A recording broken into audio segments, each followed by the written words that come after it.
An emotional affair is like carbon monoxide.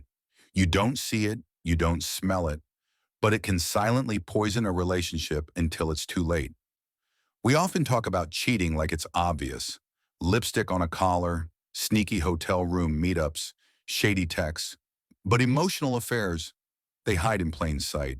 No kissing, no sex. But still, they can wreck a relationship. Yes, physical betrayal hurts, but emotional betrayal breaks intimacy, and sometimes that's harder to recover from. Esther Perel says it best. Affairs are an act of betrayal, but they are also an expression of longing and loss. And most emotional affairs? They don't start with seduction. They start with loneliness. Let's break down the 5 stages of emotional infidelity, how they happen, why they happen, and where they lead. Stage 1, the innocent friendship. It starts where you least expect it. Harmless conversations. You meet someone. They're easy to talk to, funny, grounded. You're not attracted to them, not really, but you connect. You share memes, joke about work, vent a little. It feels good and totally safe until you notice the shift. You're checking your phone more, smiling when their name pops up, comparing them to your partner, even subtly. Dr. Shirley Glass calls this the walls and windows effect. In healthy relationships, you build walls to protect intimacy and windows to stay emotionally open to your partner. Emotional affairs reverse that. You open a window to someone else and start building walls at home. It still feels innocent. That's what makes it so dangerous.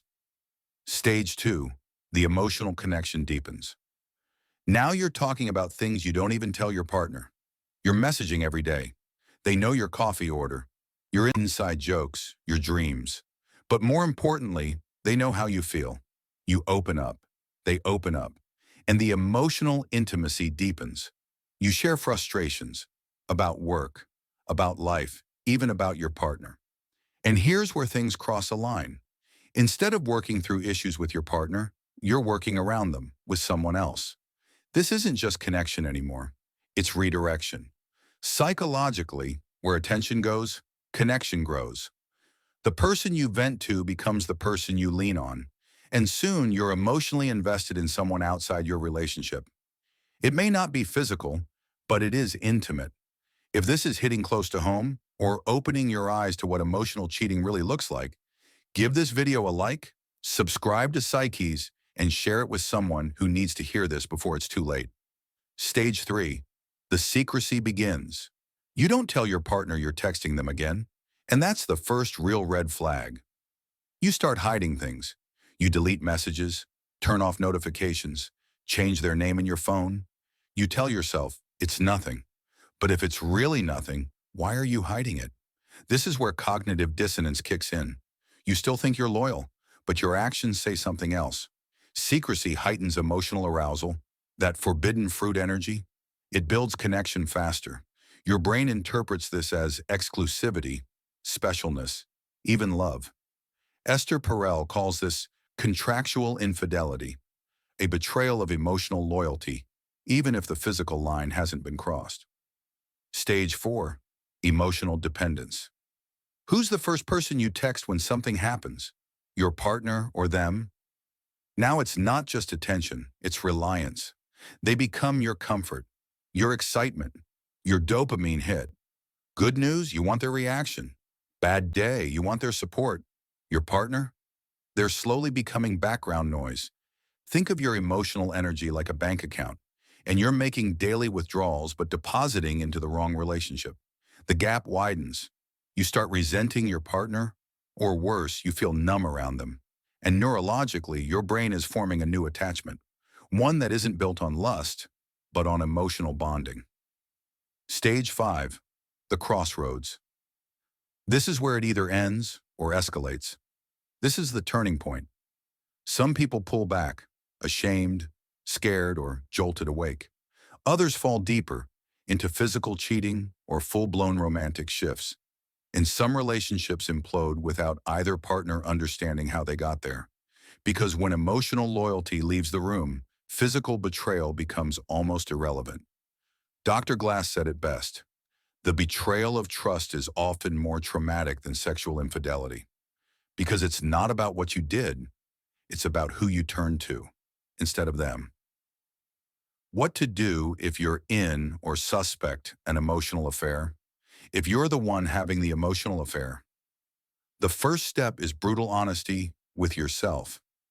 Ask, what am I getting from this person that I'm not getting in my relationship? Why haven't I addressed that directly with my partner? Then make a choice. Either reinvest in your current relationship and commit to transparency, or step away from the outside connection altogether. But you can't keep both without causing damage. Couples therapy, or even solo therapy, can help unpack how you got here and what repair looks like. If you suspect your partner is emotionally attached to someone else, don't start with accusations. Start with observations and feelings. Say something like, I've noticed you're emotionally distant lately, and I feel like there's someone else getting your attention. Can we talk about what's going on? Look for patterns, not isolated events. One long text thread doesn't equal betrayal, but consistent emotional energy spent elsewhere? That's a sign. If they deny or minimize your concerns, don't gaslight yourself. Keep your boundaries clear, and if needed, bring in a professional to help mediate and unpack the situation. So tell me, is emotional betrayal worse than physical cheating? Or does the damage just hit differently? Drop your thoughts below. Let's talk. And whether you're on the side of suspicion or self-reflection, know this. Emotional affairs aren't the end of the road, but they are a wake-up call to the parts of the relationship that have gone silent, to the needs you've buried, to the trust that's asking to be rebuilt. If you want a deeper dive into healing, setting boundaries, or reconnecting after betrayal, we've got you covered in the next video. Until then, protect your heart, guard your bond, and never treat emotional intimacy like a backup plan.